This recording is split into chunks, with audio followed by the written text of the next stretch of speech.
taking fluid on your bike for your next triathlon may seem like a simple consideration, but there is much more to it than you think. So we have some handy tips to make sure you go as fast as possible and remain hydrated for your next triathlon.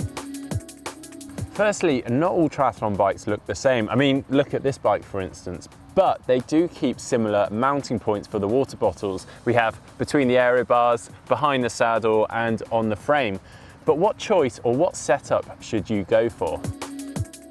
So let's start with a bottle between the aero bars, and a bottle like this from Threlfall design has been shaped to improve its aerodynamics, but also having it here right in front of your face and a straw makes it easy to access, making it less likely for you to get dehydrated or lack in energy, so you can just continually fuel on the go. It also stops you from having to move from your aero bars to take bottles from elsewhere on your bike. So again, it's improving your body's aerodynamics. And then another thing is the fact that it has a cap on the top, which allows you then to refill the bottle when it runs out.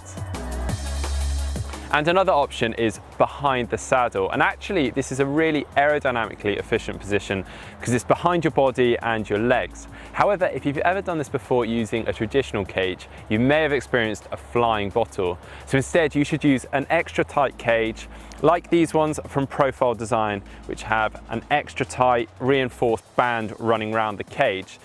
And obviously here we just have one bottle on the back, but you can run with two, which can then store CO2 cartridges as well. An important thing to consider is that reaching around behind you to retrieve your bottle isn't exactly the easiest action, especially when you're trying to pull it from these reinforced cages. So it does require a bit of practice. So another option is actually to use these as backup storage to then refill your front aero bottle. Finally, storage on the frame itself. And if you've ridden a road bike, you may be quite accustomed to this already. So you're going to be comfortable retrieving the bottle from here, which in turn will keep you hydrated more during the race. It also allows you to stay in a relatively aerodynamic position whilst you retrieve the bottle. So it's really important you have enough fluid, otherwise it could be the end of your race. And a pro tip that I found really helpful over the years is to check the course profile and where the feed stations are. For instance, if there's a hill early on in the race, you may not want to go with your full hydration and fluid setup from the start. Otherwise, it's just unnecessary weight on the climbs.